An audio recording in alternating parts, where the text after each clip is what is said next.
Hello, good people. Assalamu alaikum. I hope you are all having a very good time. Welcome to another Operation Talk video. Here we talk about various operation research methods and how we can use to them. Today we will discuss about critical path method. And when I was a student, I thought that it is like a job scheduling technique. Like me, some of you guys can also think that it is a process of scheduling various activities of a project, but that is not so. Critical path method is actually identifying critical activities of a project which cannot be delayed and which should be given high priority. Without talking more, let's jump onto an example and let's have some hands-on experience about how a critical path method is solved. So here is a construction project problem example.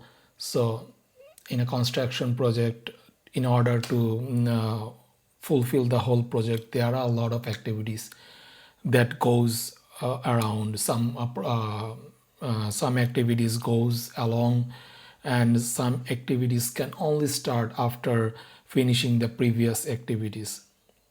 There are like 7 activities of this problem.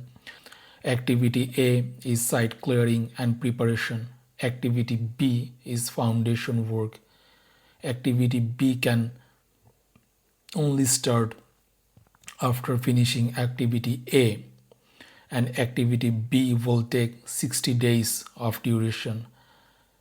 In order to start activity C, column and beam construction, activity B foundation work must be done, and in order activity C take 80 days to complete, and in order to finish activity D, activity C must be completed, and in order to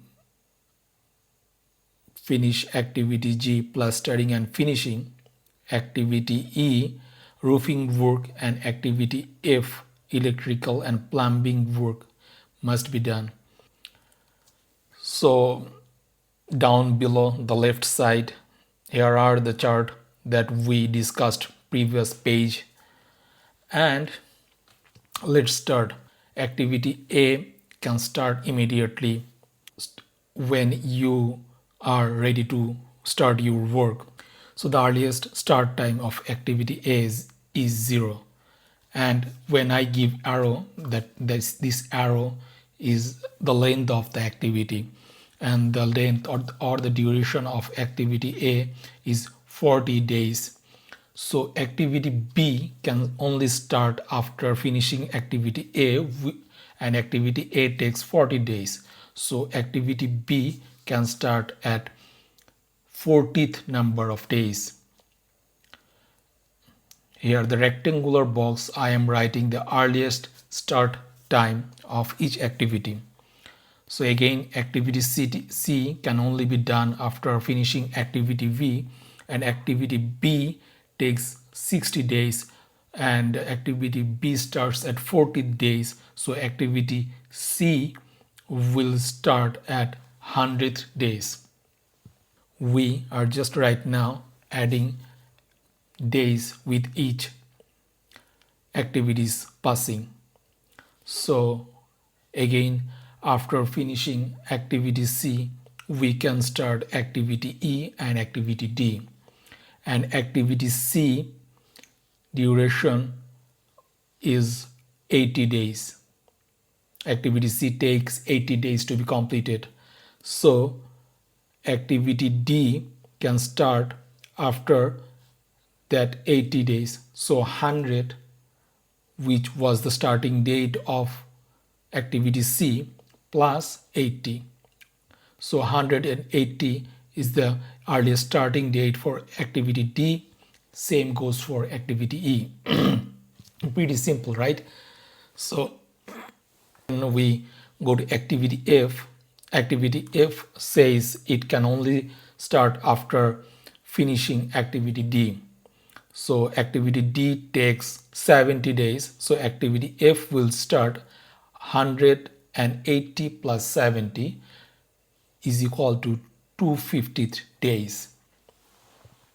And activity G can only start after finishing activity E and activity F. Here it is like activity E is starting at 180 days and activity F is starting 250 days and activity E takes 50 days to be completed. So if we add 180 plus 50 equal to 230. On the other hand, for activity F, it starts at 250 days and the duration of activity F is 60. So if we add 250 plus 60 equal to 310. So on that side it is 230, on that side it is 310. But it says activity G can only start after finishing both of the activities. So when both of the activities finish on 310th days. Activity G also takes around 40 days to be finished. So when the project ends, it ends at 350 days after starting the full project. Now we know the full project duration, but we do not know what are the critical activities. So we will find out that right now. How? Let's see. So here we will just write down on the triangle the latest finish date that we can allow for this project to be completed. What is it? It is the 350th. We want that the project must finish on 350 days without compromising any activities. And we will now subtract the duration of each activity by going backward. Why? Because when we subtract each activity by going backward, then we will get to know which activity have some breathing time. If any activities have some breathing time, then that activities is not a critical activity. So we subtract the activity G duration, which is 40 days, from 350. It is 310.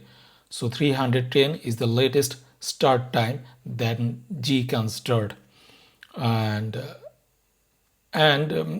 the latest starting time and the earliest starting time difference is 0 here. So this 0, it is called float time or the breathing time for each activity. And for activity F, it is 250 again, because 310 minus activity F duration 60 equal to 250. For activity E, 310 minus activity E duration is equal to 260. And the difference between 260 and 180 is 80. So here the float time is 80. Again, 250 minus activity D duration 70 equal to 180. For activity C, 180 minus activity C duration, which is 80, 100, and for B, 100 minus activity B duration, which is 60, 40, and activity A, 40 minus activity A duration, 0. So it is the another way to find out our calculation is correct. If we start with 350 of the latest start time over there, and we can finish in 0, then we can also say that our calculation is correct. However, so each activity A, B, C, D, F, G, they have 0 floating time. That means they cannot be delayed. On the other hand, if we see activity C, it says 80 days floating time. That means that for this activity E, we can start this activity in a delay time. We don't have to start it on 180 days. We can start it on 260 days till we can finish, we can meet the deadline. So in this activity E, the project has some breathing time. Team members can get some vacation or any other activities, recreational activities that can be done at this time. But the other activities must start on time, and they must finish on time. So again, what is critical path? Critical path are the activities that have 0 float, meaning they should be given high priority, and any delay in these activities will delay the entire project. Here our activities with 0 floats, these are critical path, and they are A, B, C, D, F and G.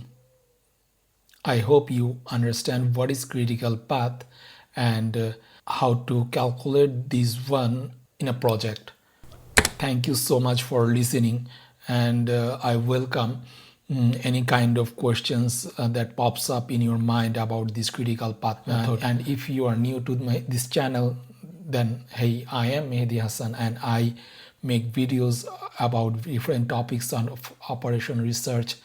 You can see my other videos too. Very soon I will come with another topic of operation research. Till then, take care.